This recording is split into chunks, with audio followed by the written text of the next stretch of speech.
The old pickup truck rattled down the dusty road as dark clouds gathered overhead.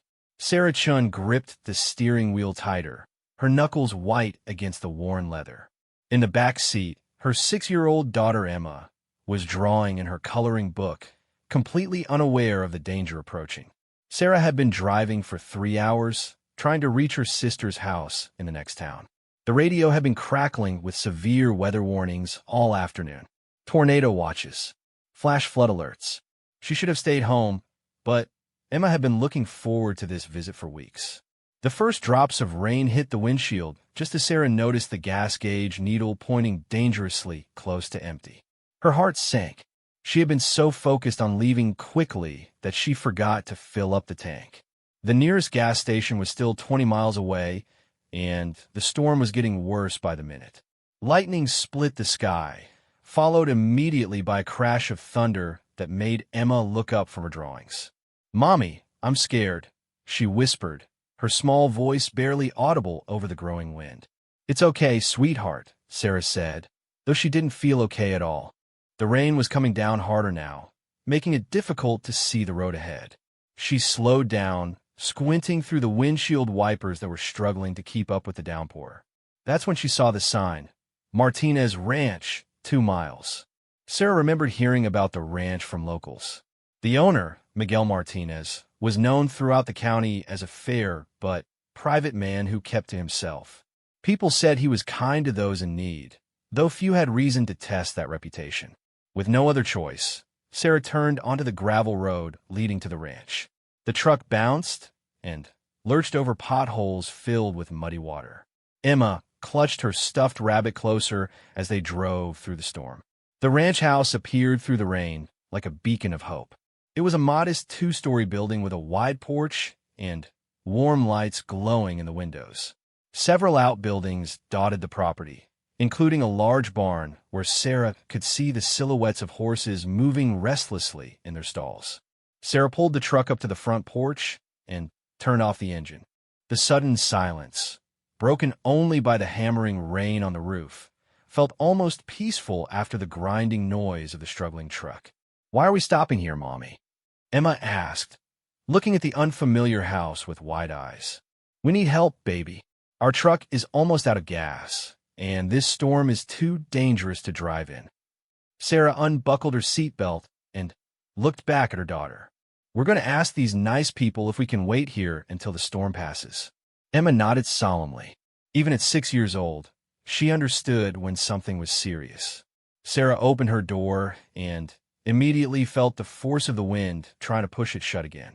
The rain hit her face like tiny needles, soaking through her jacket in seconds.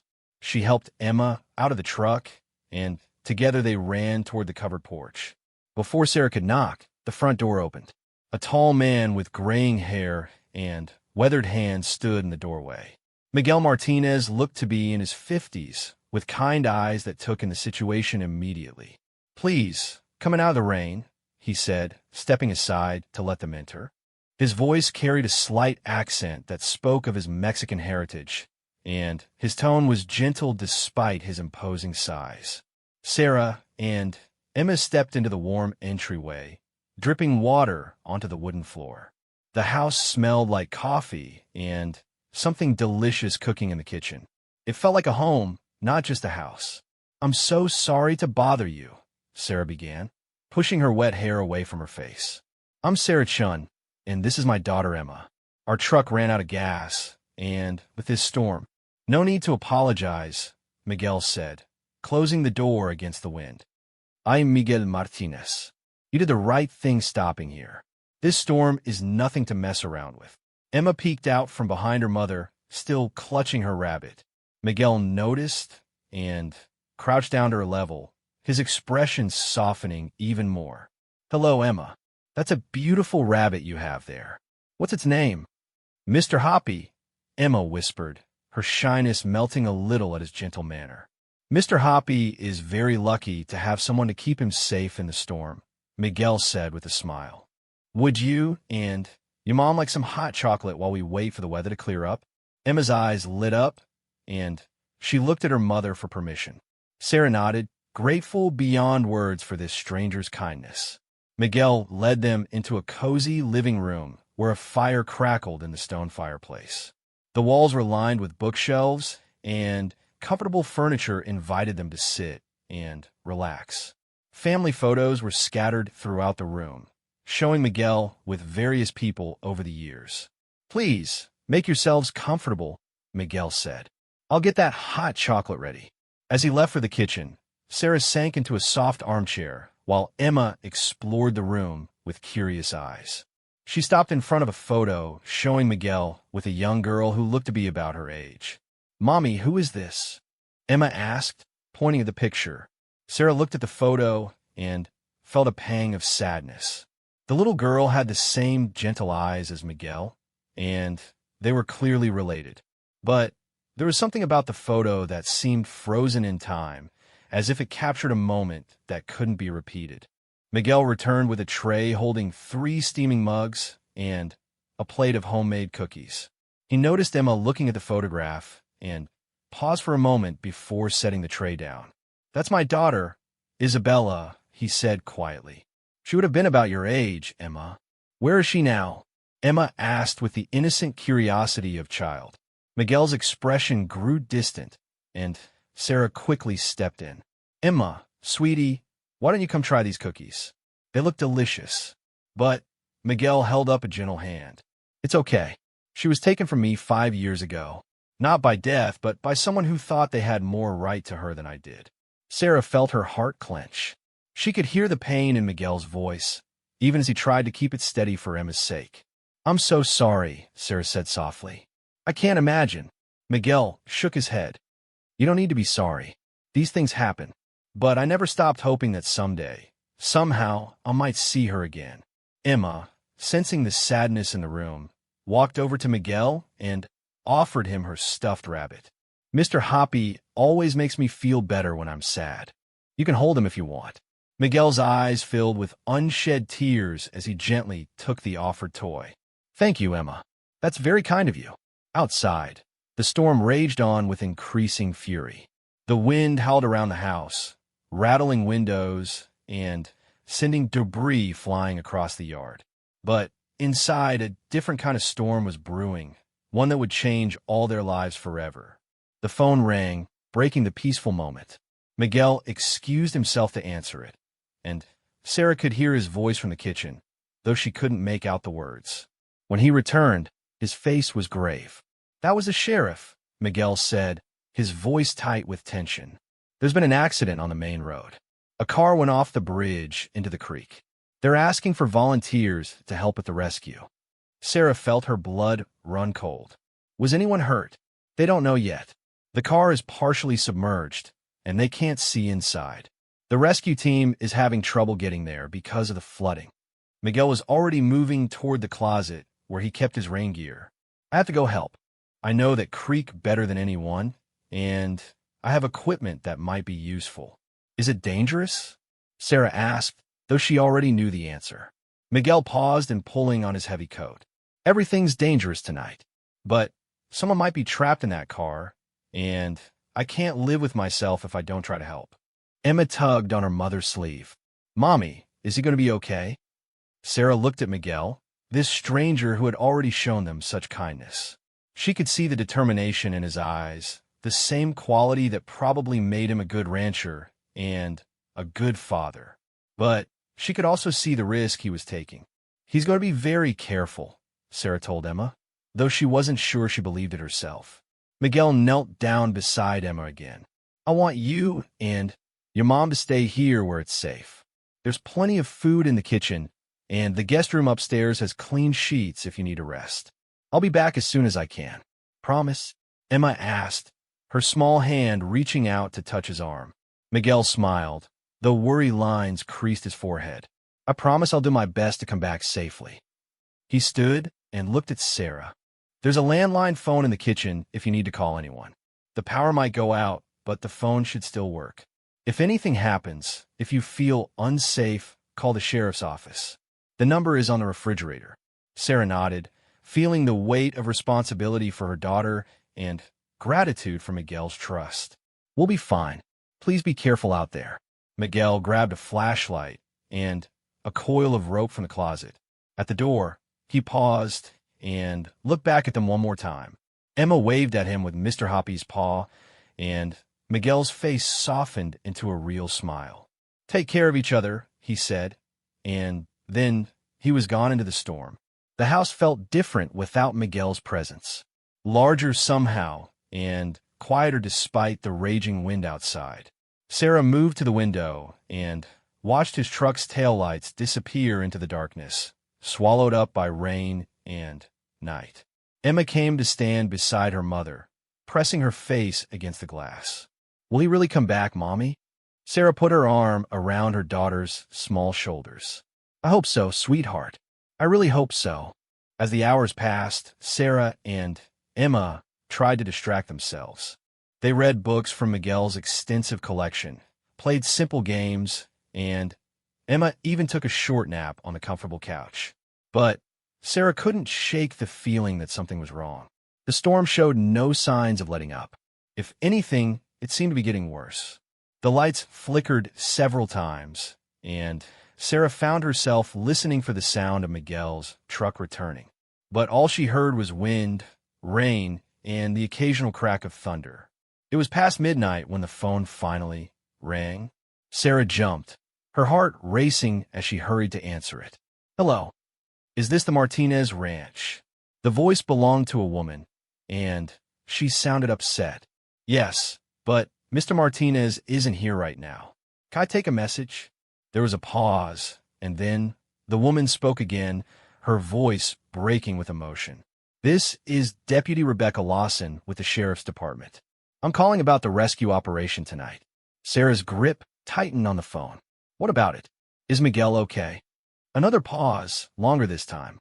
"Ma'am, I'm afraid there's been a development in the situation.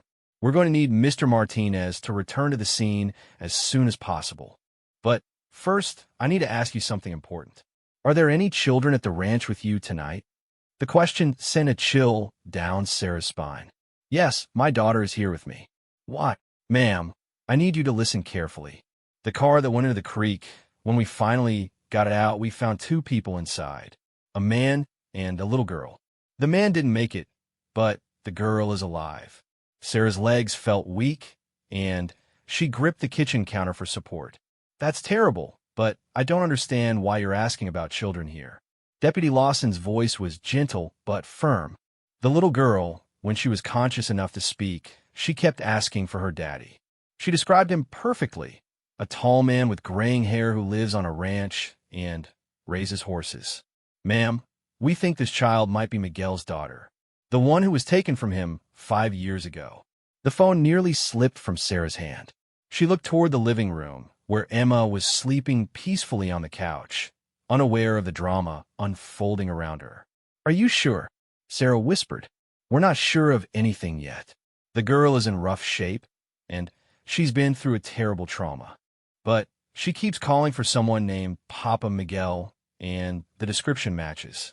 We need to bring her here to see if she recognizes the ranch, recognizes him." Sarah's mind raced. "Where's Miguel now? Does he know?" "He's still at the hospital with the rescue team. He helped save this little girl's life, but he doesn't know yet that she might be Isabella. We wanted to call you first to prepare the house in case this really is his daughter coming home." The implications of the situation began to sink in. "What about the man who was with her? You said he didn't make it." "He's been identified as Marcus Webb. He has a record of child abduction, among other things.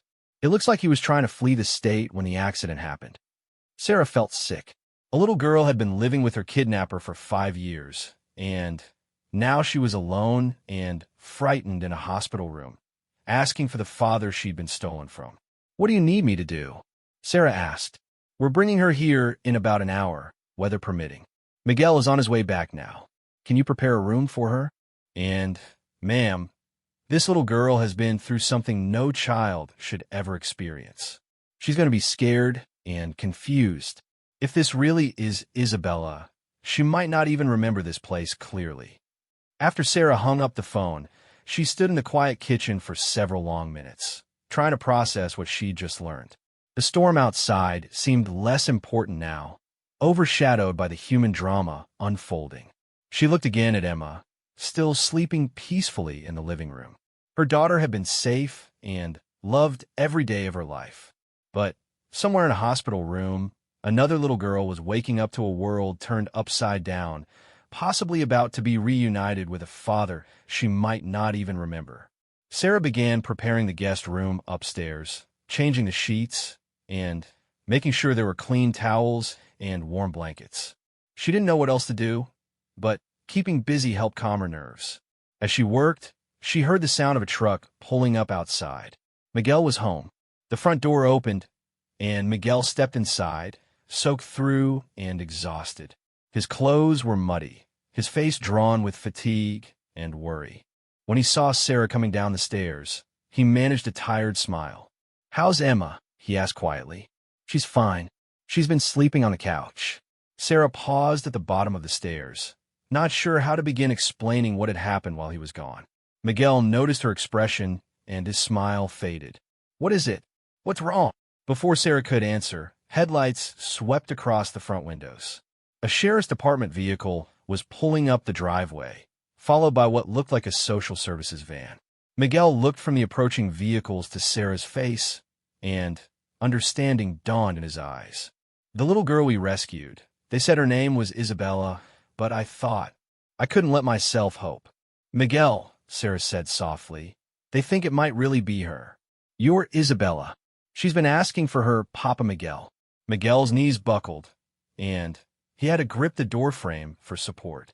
5 years of grief, hope, and longing crashed over him all at once. The little girl he'd never stopped searching for might be about to walk through his front door. Car doors slammed outside, and footsteps approached the porch. Miguel straightened his shoulders, trying to compose himself, but Sarah could see his hands shaking. The knock came soft but urgent. Miguel opened the door to find Deputy Lawson, a woman from social services, and a small figure wrapped in a hospital blanket. The little girl was about Emma's age, with dark hair and Miguel's gentle eyes.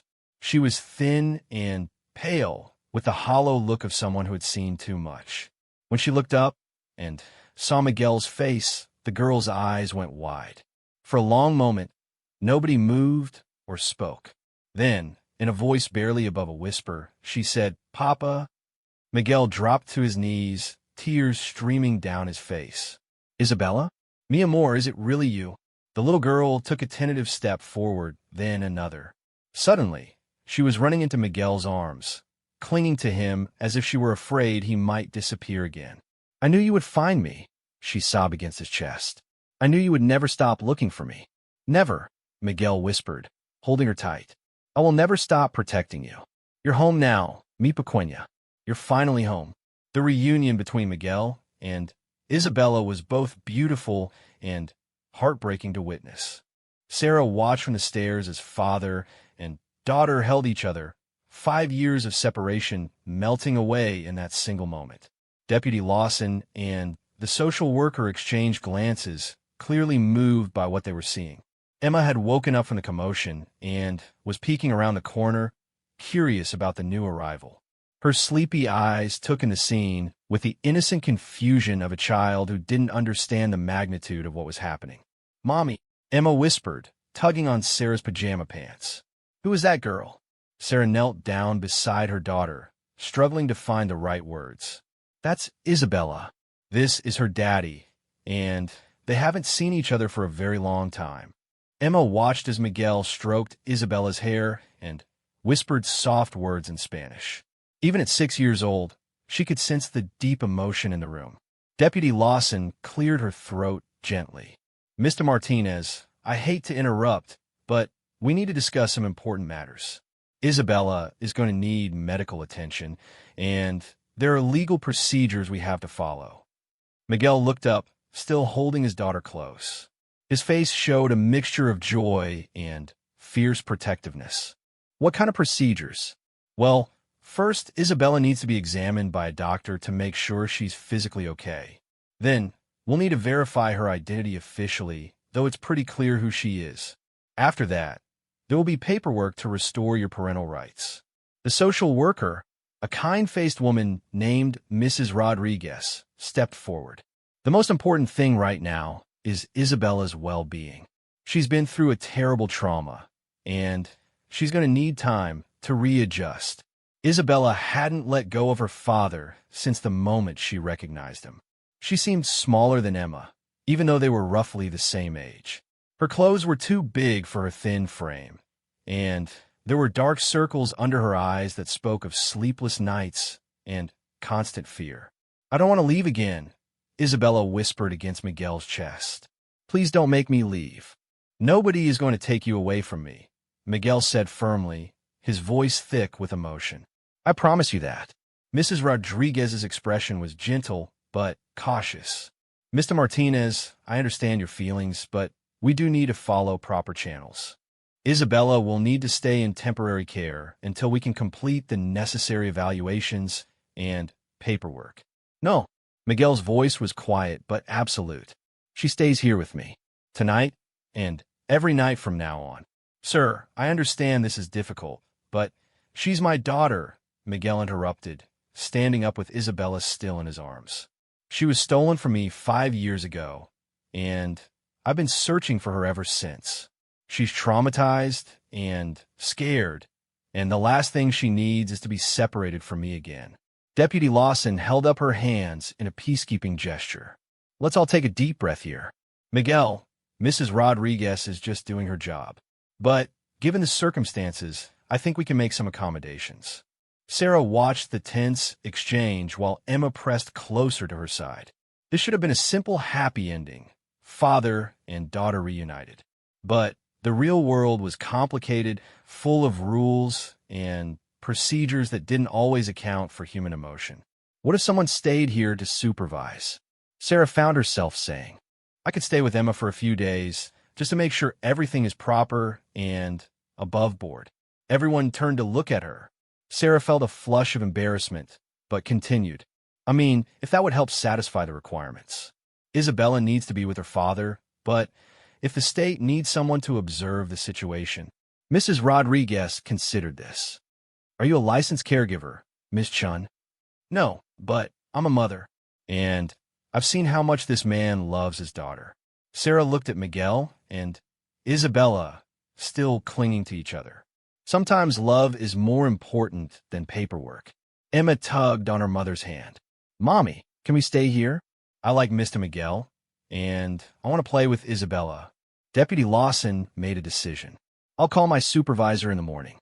For tonight, Isabella can stay here with her father. Ms. Chin's presence as a witness to the situation should be sufficient for now."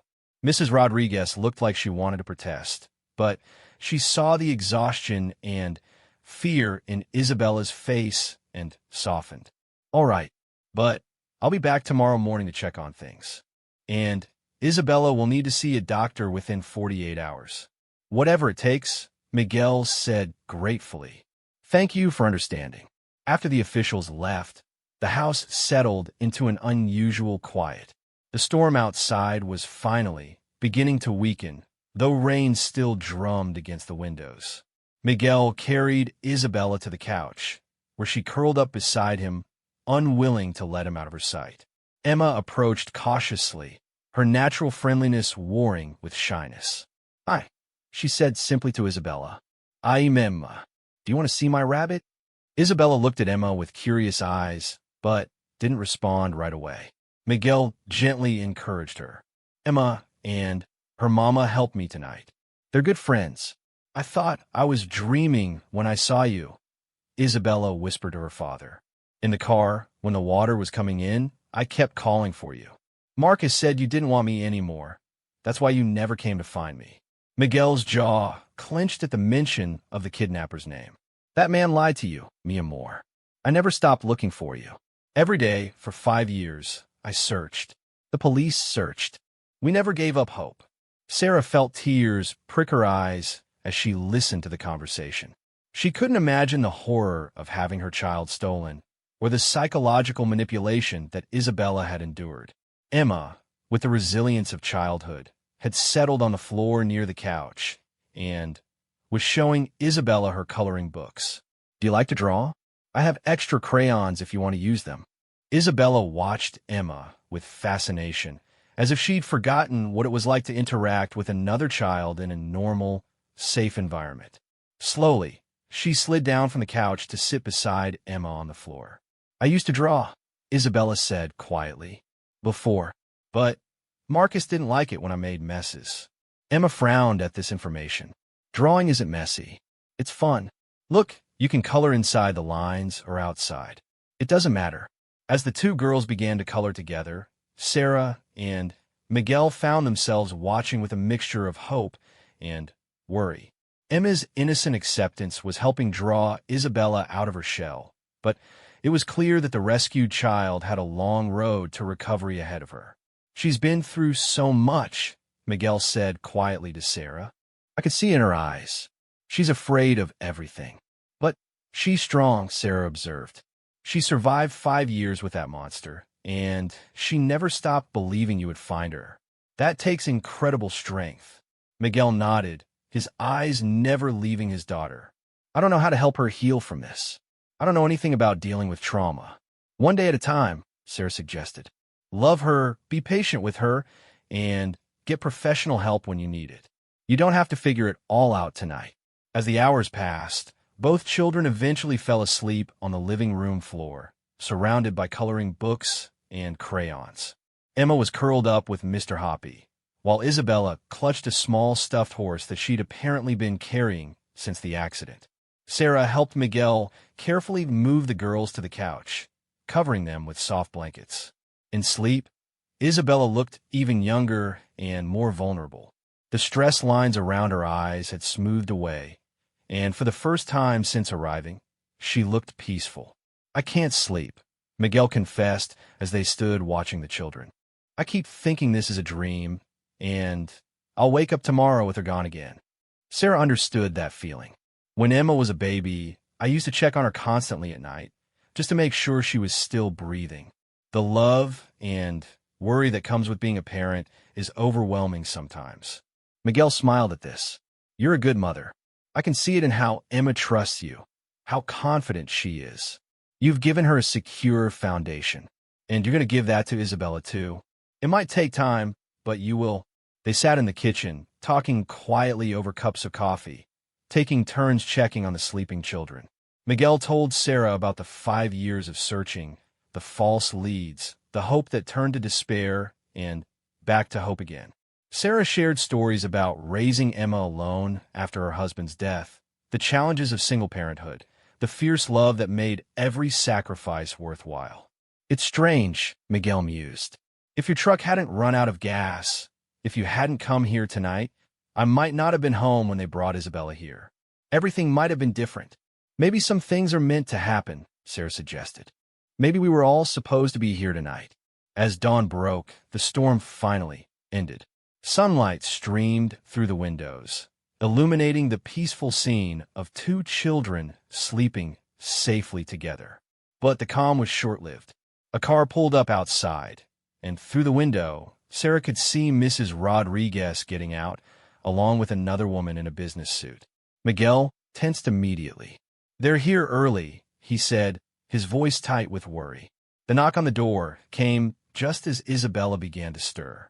She woke up confused, looking around the unfamiliar room with panic in her eyes until she saw Miguel.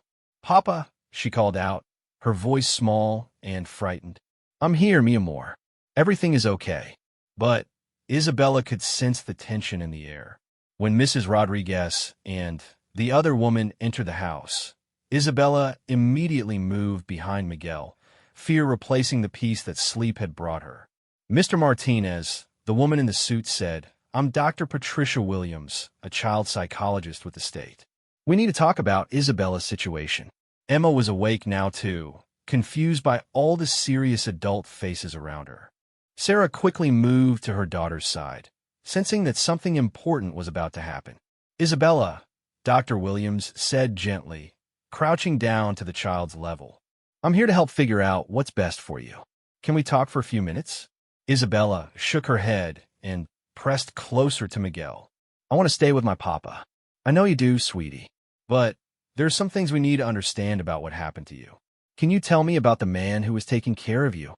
He wasn't taking care of me, Isabella said firmly. He was mean. He hurt me when I cried for Papa. He said Papa didn't want me because I was bad.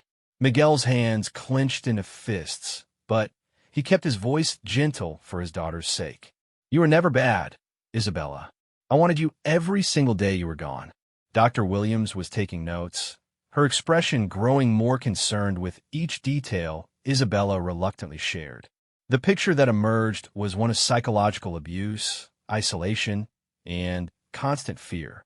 Mr. Martinez, Dr. Williams said finally, while it's clear that Isabella belongs with you ultimately, she's going to need intensive therapy and support. The trauma she's experienced is severe. I understand that. I'll do whatever she needs. The concern is whether this environment can provide the specialized care she requires immediately. There are facilities that are specifically designed to help children who have been through what Isabella has experienced. No, Isabella said loudly, her voice filled with panic. I don't want to go to another place. Please, Papa, don't let them take me. Miguel picked her up, holding her tight.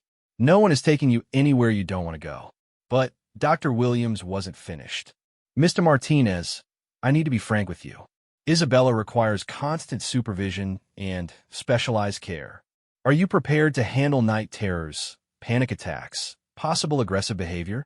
These children often have severe PTSD. Sarah watched the exchange with growing anger. She could see that Dr. Williams meant well, but the woman didn't understand the bond between Miguel and Isabella or the damage that another separation would cause. What if he wasn't doing it alone? Sarah heard herself say. What if Isabella had multiple caregivers here, people who could provide support and consistency? Everyone turned to look at her again. Sarah felt her cheeks burn, but she continued. I'm not ready to go home yet anyway. The roads are still bad from the storm. Emma and I could stay for a while, help out, provide additional supervision. Emma looked up at her mother with surprise, but quickly caught on. Yes, I want to stay and play with Isabella. We're friends now. Dr. Williams studied the group carefully. Ms. Chun, you understand that this would be a significant commitment? Caring for a traumatized child is not like babysitting. I understand. But Isabella needs stability and love right now, not another institution. She needs her father. Miguel looked at Sarah with gratitude and amazement. This woman, who had been a stranger just 12 hours ago, was willing to uproot her life to help his daughter heal. What exactly are you proposing? Mrs. Rodriguez asked. Sarah took a deep breath, committing herself to a path she hadn't planned but knew was right. I'm proposing that Emma and I stay here for as long as necessary to help Isabella adjust. I can work remotely, Emma can be homeschooled temporarily, and we can provide the additional support and structure that Isabella needs while she reconnects with her father. Isabella looked between the adults with wide eyes, trying to follow the conversation that would determine her fate. And what about therapy? Dr. Williams pressed. Isabella needs professional help. Then, we'll get her professional help, Miguel said firmly. But she'll come home to a place where she feels safe and loved. Emma walked over to Isabella and took her hand. We can be like sisters, she said with the simple faith of childhood. I'll teach you games and show you my favorite books. Isabella looked down at Emma's small hand holding hers, then up at the faces of the adults who were fighting for her right to stay with her father. Can you take her instead of me? Isabella whispered, her voice so quiet that everyone had to strain to hear her. If someone has to go away, can you take Emma instead of me? The room fell silent. Isabella's question revealed the depth of her trauma. She was so used to being abandoned and rejected that she couldn't believe someone would choose to stay with her without taking someone else away. Miguel knelt down beside both girls, his eyes filling with tears. Isabella, nobody is going away. Emma is staying because she wants to be your friend, and her mama is staying because she wants to help us. You don't have to choose between people anymore. You don't have to be afraid that caring about someone new means losing someone else. Dr. Williams watched this exchange with professional interest, but Sarah could see that the psychologist was also moved by what she was witnessing. This is highly irregular, Dr. Williams said finally. But I can see that Isabella has formed attachments here, and forcing her into another transition right now could be more harmful than helpful. Mrs. Rodriguez nodded slowly. If MS. Chun is willing to stay and provide additional support, and if we can set up regular therapy sessions and check-ins, I think we can make this work on a temporary basis. Isabella looked around the room at all the faces looking back at her with kindness and concern. For the first time since arriving, she smiled, a real smile that transformed her entire face. "We can all stay together?" she asked, as if she couldn't quite believe it. "We can all stay together," Miguel confirmed, hugging both girls close. As the officials prepared to leave, Sarah felt a moment of panic. What had she just committed herself to? She barely knew these people, and now she was planning to spend weeks or possibly months helping care for a deeply traumatized child. But then she looked at Emma and Isabella already whispering and planning their day together, and she knew she'd made the right choice. Sometimes the most important decisions in life were the ones that didn't make logical sense, but felt absolutely right in your heart. "Thank you," Miguel said quietly to Sarah as the car pulled away. "I don't know how to repay you for this." "You don't need to repay me," Sarah replied. "We're just doing what families do for each other." "Is that what we are now? A family?" Sarah looked around at the man she'd known for less than a day, at his daughter who had just been returned to him, and at her own child who had embraced this new situation with open arms. "I think maybe we are." 3 months had passed since that stormy night that changed everyone's lives.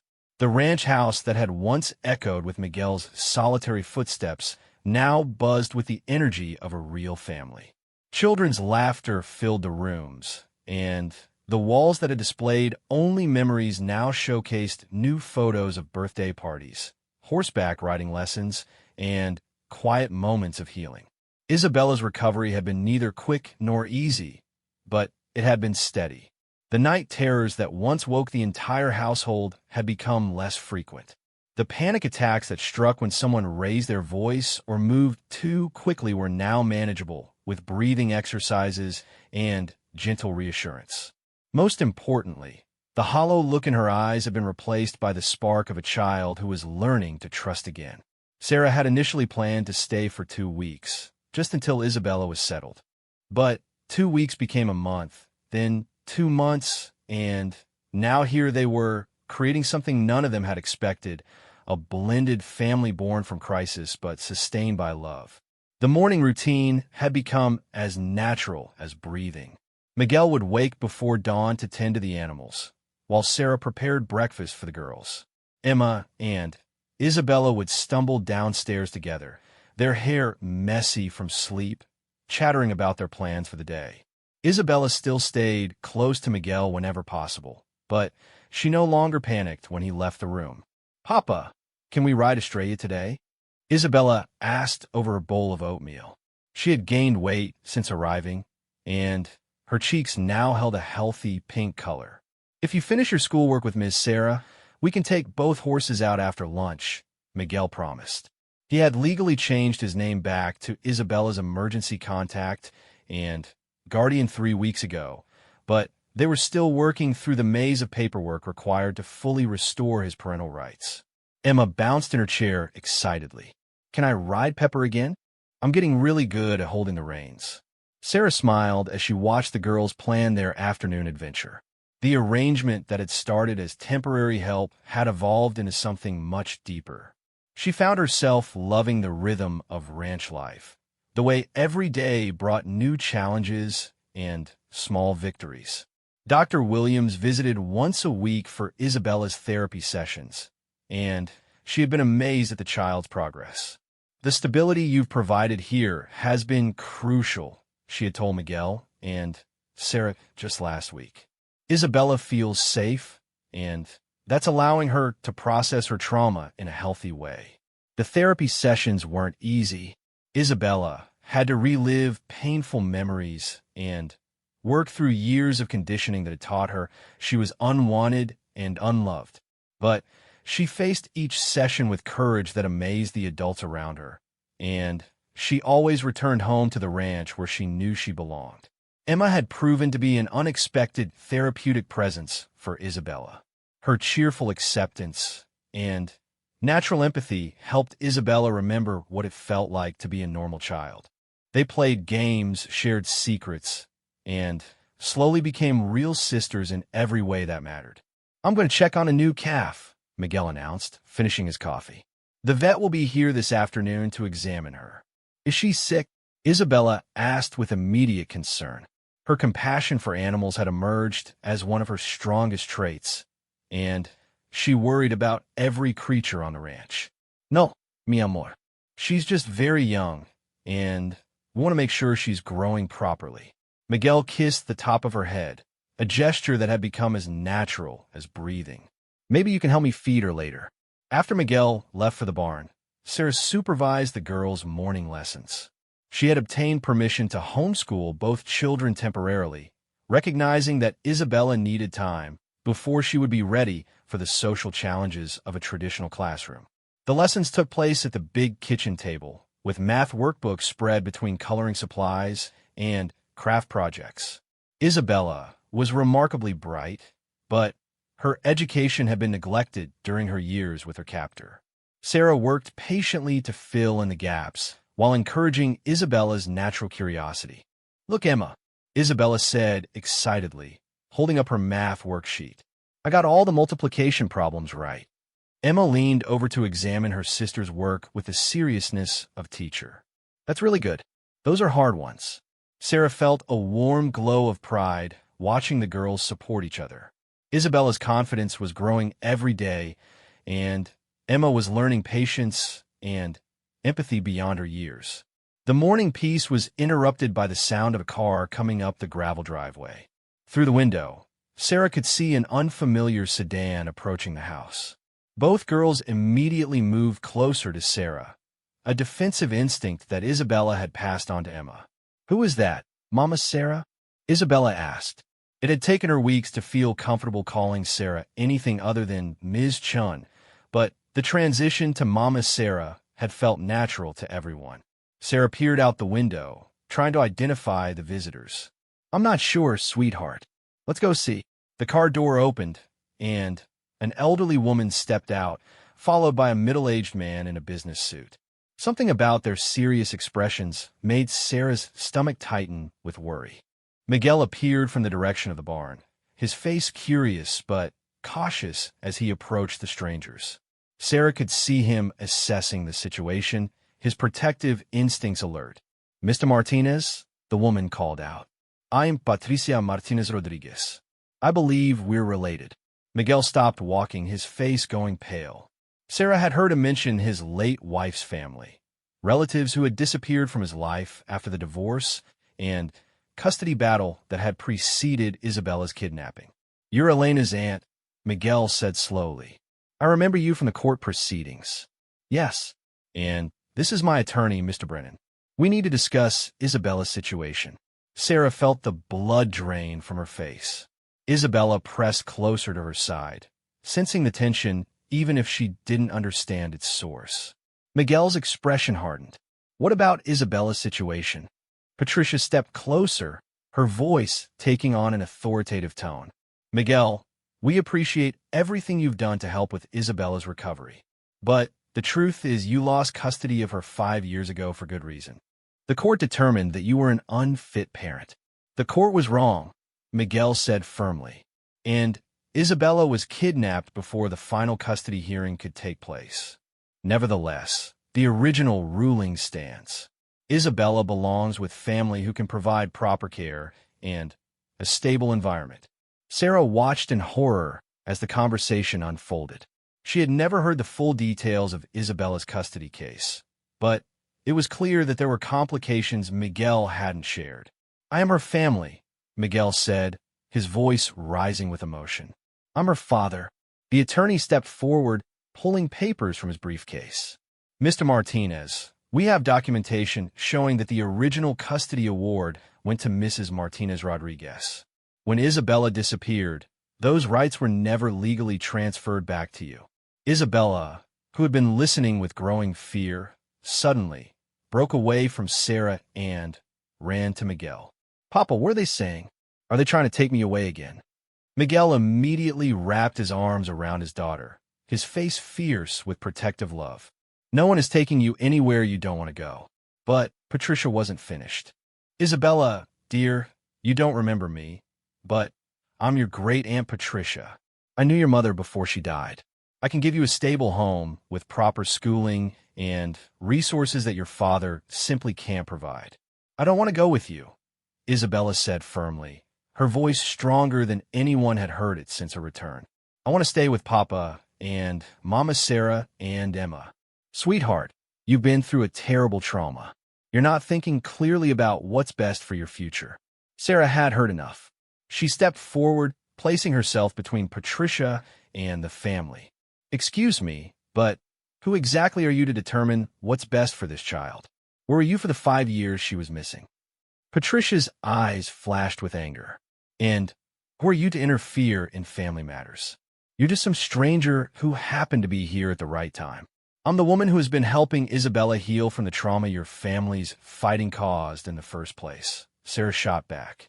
"I'm the one who sits with her during nightmares and celebrates every small victory in her recovery."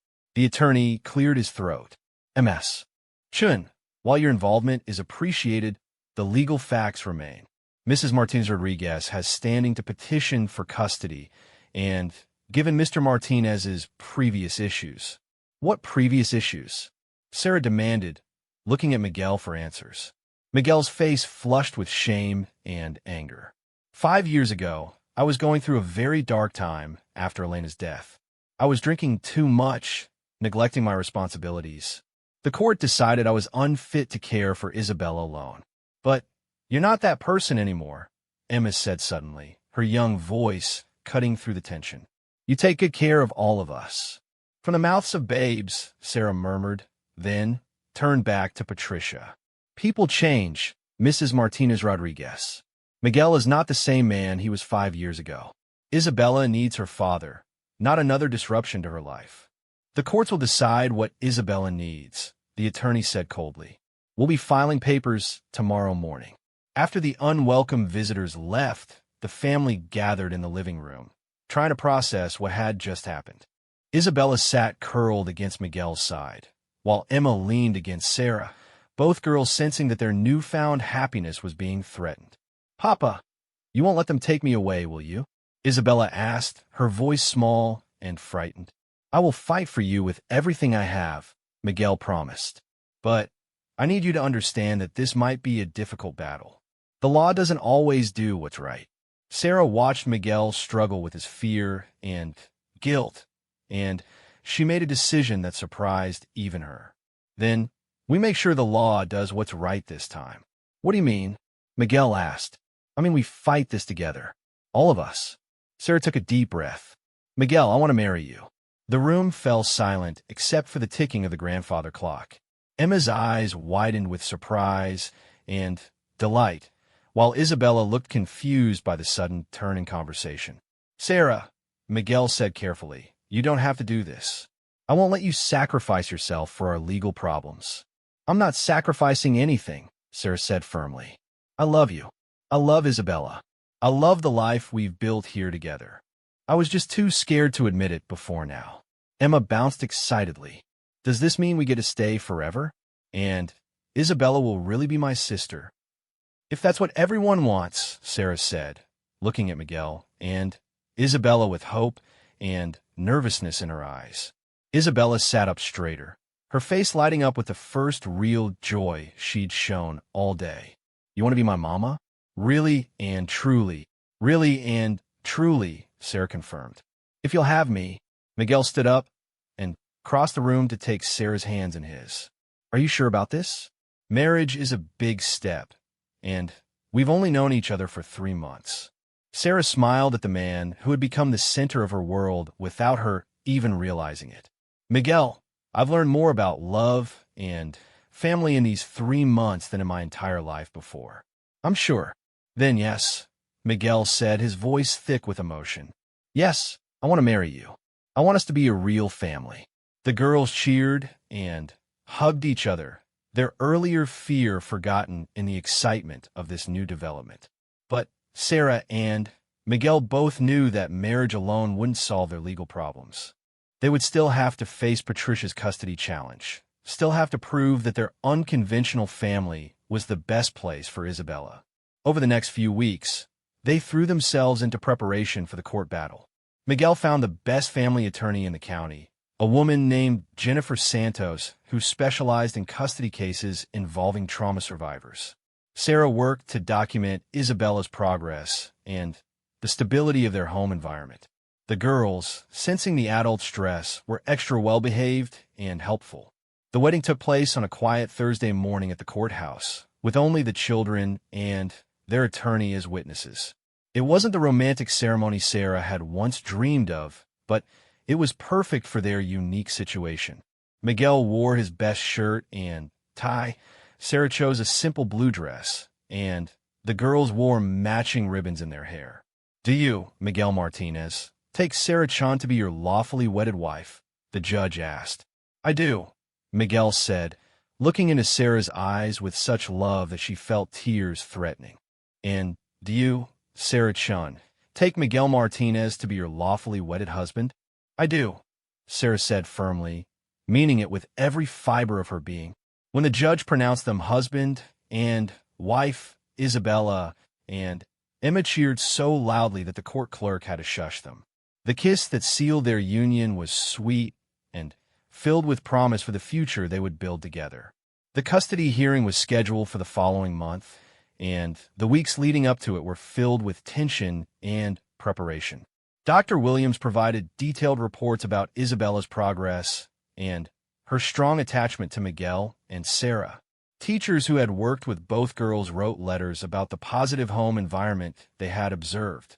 Even the veterinarian who treated the ranch animals provided testimony about Miguel's responsible character and the children's obvious happiness. On the day of the hearing, the family dressed in their best clothes and walked into the courthouse hand in hand. Patricia was there with her attorney and several character witnesses of her own. The battle for Isabella's future was about to begin. The judge, an older woman with kind eyes, listened carefully as both sides presented their arguments. Patricia's attorney painted Miguel as an unstable man with a history of alcohol abuse who had failed his daughter once before. He argued that Isabella needed the security and resources that Patricia could provide. But Jennifer Santos painted a different picture. She presented evidence of Miguel's sobriety, his successful ranch operation, and, most importantly, Isabella's remarkable recovery under his care. She called Dr. Williams to testify about the critical importance of maintaining Isabella's current attachments after her trauma. "Your Honor," Dr. Williams said from the witness stand, "removing Isabella from her current home would be psychologically devastating. She has formed crucial bonds that are essential to her continued healing." When it came time for Isabella to speak, she stood up in the witness box with courage that amazed everyone in the room. The judge had offered to speak with her privately, but Isabella had insisted on speaking publicly. "I know some people think I'm too young to decide where I want to live," Isabella said, her voice clear and strong. "But I'm the one who was taken away. I'm the one who lived with a bad man for 5 years. And I'm the one who knows where I feel safe." She looked directly at Patricia. "I'm sorry you think Papa is not good enough for me. But you don't know him like I do. He never stopped looking for me. He loves me even when I have bad dreams or get scared. And now I have a real family with Mama Sarah and Emma too." There wasn't a dry eye in the courtroom as Isabella finished her speech. Even Patricia looked shaken by the child's mature words and obvious sincerity. The judge took a recess to consider her decision, and the family waited anxiously in the hallway. Miguel paced nervously while Sarah held both girls close, whispering reassurances she wasn't sure she believed herself. When court resumed, the judge's expression was serious but not unkind. "This case has required me to weigh many complex factors.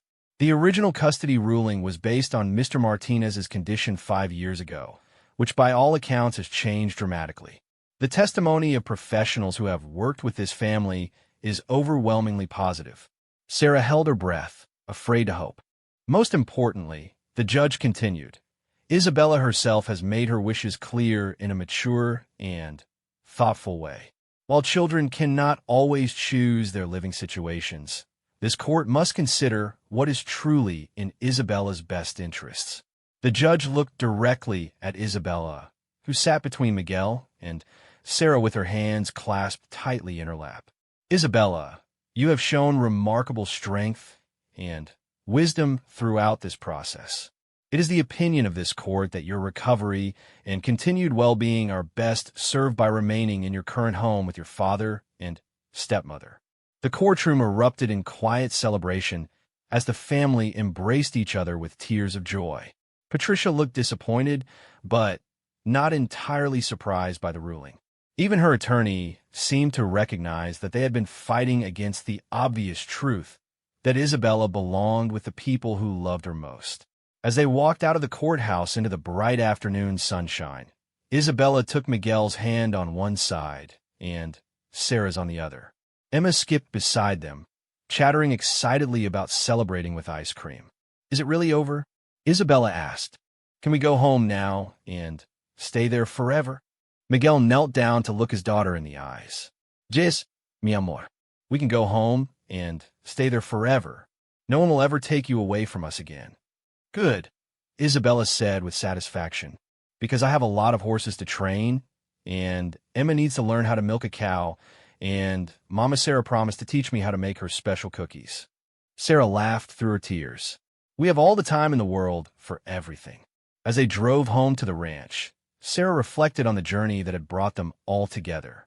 A year ago, she could never have imagined this life. Married to a rancher, raising 2 daughters in the countryside, fighting legal battles, and winning. But love had a way of creating families in the most unexpected places. The truck pulled up to the ranch house as the sun was setting, painting the sky in brilliant oranges and purples. Home. It was a word that had taken on new meaning for all of them. Emma and Isabella raced toward the barn to check on their favorite animals, their voices echoing across the yard in perfect harmony.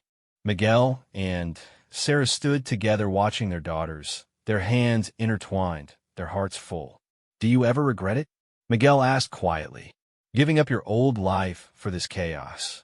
Sarah smiled and turned to face her husband. The only thing I regret is that it took a storm and a broken-down truck to bring us together. But maybe that's just how the best love stories begin, with a little chaos and a lot of faith. And sometimes, Miguel said, pulling her into his arms, they begin with a child's whispered question that changes everything. Can you take her instead of me? Sarah repeated softly. She was so afraid of losing someone again that she was willing to sacrifice herself. But now she knows that love doesn't work that way. When you find your real family, nobody has to leave. There's always room for everyone. As if to prove her point, both girls came running back from the barn, their faces glowing with happiness and excitement about some new adventure they had planned. They crashed into their parents with hugs and chatter, creating a tangle of arms and laughter that felt like the most natural thing in the world. Later that evening, as they sat around the dinner table, sharing stories about their day, Sarah looked around at her family and felt overwhelming gratitude for the storm that had changed their lives. Sometimes the worst nights led to the most beautiful mornings. Sometimes getting lost was the only way to find what you were really looking for. And sometimes love was just that simple, a choice to stay together no matter what storms might come.